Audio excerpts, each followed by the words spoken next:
17ویں صدی میں انگریز جب بر صغیر میں آئے تو بر صغیر دنیا کا خوشحال اور امیر ترین خطہ تھا اور پوری دنیا کی دولت کا تقریباً 25% پیدا کرتا تھا۔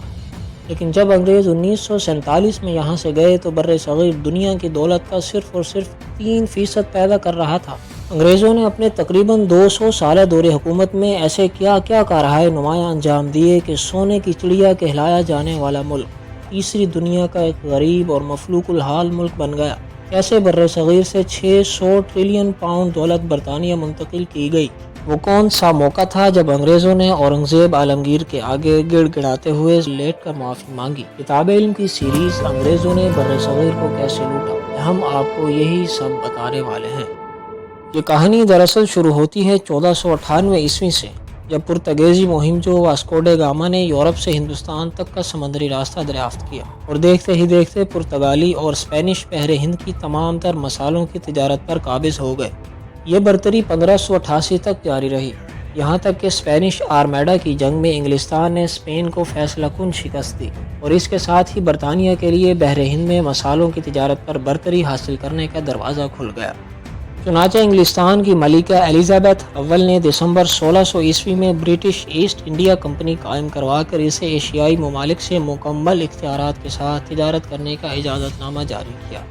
اس سلسلے میں 1608 میں پہلا برطانوی بحری جہاز بر صغیر میں کیپٹن ہاکنز کی سربراہی میں سورت کی بندرگاہ پر پہنچا۔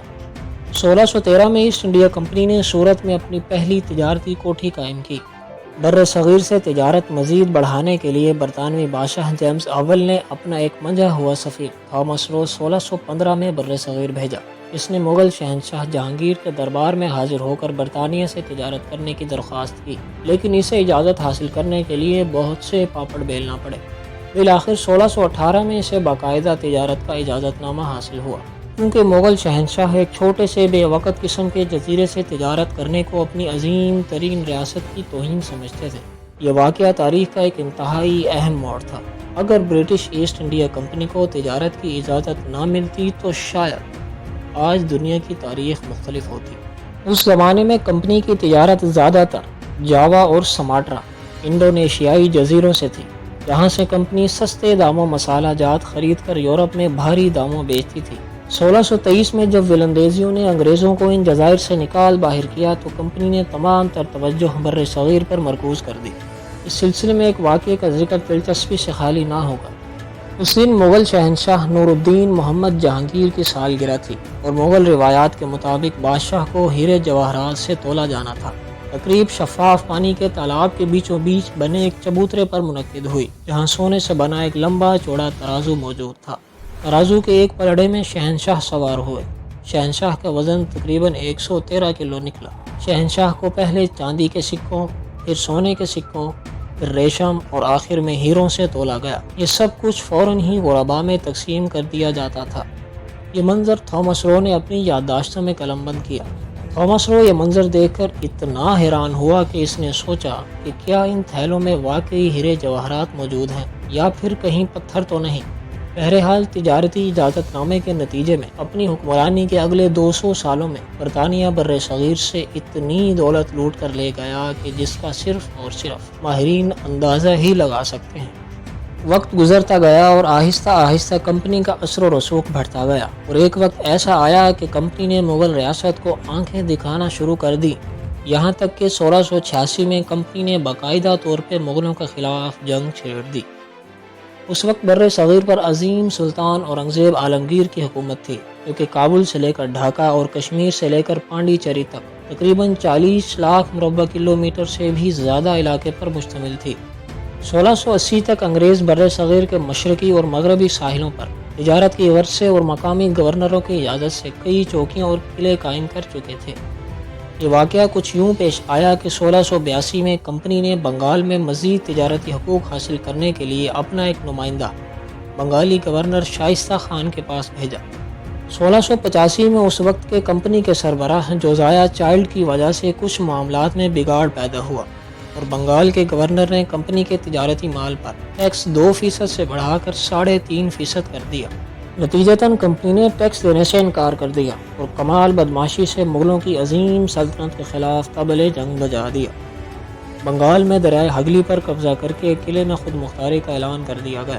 مزید یہ کہ برطانوی بادشاہ جیمز اول نے 12 جنگی جہاز، 200 جنگی توپیں اور 600 سپاہی بھی بر صغیر روانہ کی۔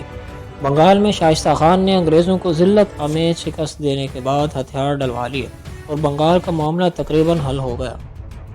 لیکن 1688 میں ممبئی میں کمپنی نے کئی مغل افسروں کے گھروں کو آگ لگا دی، کئی جہازوں پر حملہ کیا اور بالاسور شہر کے 500 گھروں کو آگ لگا دی۔ صرف یہی نہیں بلکہ مکہ معظمہ جانے والے زائرین کے جہازوں کو بھی روک لیا گیا۔ یہ سب کام یقیناً ان کی اوقات سے بہت باہر تھے، جس کا خمیازہ ان کو بھگتنا پڑا۔ اس سب کے بعد اورنگزیب عالمگیر نے معاملات اپنے ہاتھ میں لیے۔ پورے بر صغیر میں انگریزوں کی تمام جائیدادیں، تجارتی لائسنس اور قلعے ضبط کر لیے گئے۔ انگریزوں نے ممبئی کے قلعے میں پناہ لی۔ چنانچہ اورنگزیب عالمگیر کے بہادر جرنیل سیدی یعقوب نے ممبئی کے قلعے کا محاصرہ کر لیا۔ ممبئی کے قلعے کا محاصرہ تقریباً 1 سال تک جاری رہا۔ حالانکہ اگر سیدی یعقوب چاہتے تو آگے بڑھ کر آرام سے قلعہ فتح کر سکتے تھے، لیکن انہیں یقین تھا کہ جلد ہی قلعہ پکے ہوئے آم کی طرح ان کی جھولی میں آ گرے گا۔ چنانچہ انہوں نے دور سے ہی گولہ باری کرنے پر اکتفا کیا۔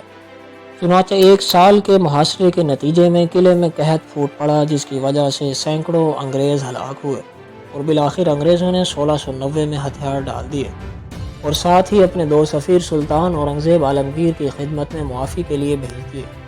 دونوں سفیر دربار میں اس طرح حاضر ہوئے کہ دونوں کے ہاتھ مجرموں کی طرح بندھے ہوئے، سر سینوں پر جھکے ہوئے اور حلیہ ایسا کہ سفیر نہیں بلکہ بھکاری زیادہ لگتے تھے۔ دونوں سفیروں نے سلطان کے سامنے منہ کے بل لیٹ کر گڑ گڑاتے ہوئے معافی مانگی۔ سلطان نے انتہائی فراخ دلی کا مظاہرہ کرتے ہوئے انگریزوں کی اس بدمعاشی کو ان شرائط پر معاف کر دیا۔ انگریز 1.5 لاکھ روپے کا بھاری جرمانہ ادا کریں گے۔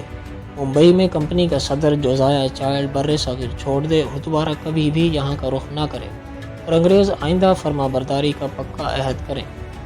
انگریزوں کے پاس سر جھکا کر یہ شرائط قبول کرنے کے علاوہ اور کوئی چارہ نہ تھا، لہٰذا انہوں نے تمام شرائط قبول کی۔ نتیجتاً محاصرہ اٹھا لیا گیا اور انگریزوں کا تجارتی لائسنس پھر سے بحال کر دیا گیا۔ یہاں ایک سوال ذہن میں آتا ہے کہ اگر اورنگزیب عالمگیر انگریزوں کے اس رویے کو معاف نہ کرتے تو کیا ہوتا؟ شاید آج کی تاریخ کچھ مختلف ہوتی۔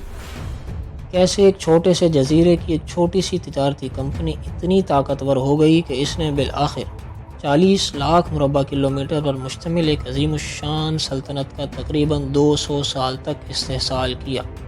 ایسٹ انڈیا کمپنی کے ظلم اور لوٹ مار کی وجہ سے بنگال میں آنے والا قحط، جس میں تقریباً 1 کروڑ معصوم لوگوں کی جانیں گئیں، یہ سب کچھ ہم آپ کو بتائیں گے، لیکن برطانیہ نے بر صغیر کو کیسے لوٹا کی اگلی قسط میں۔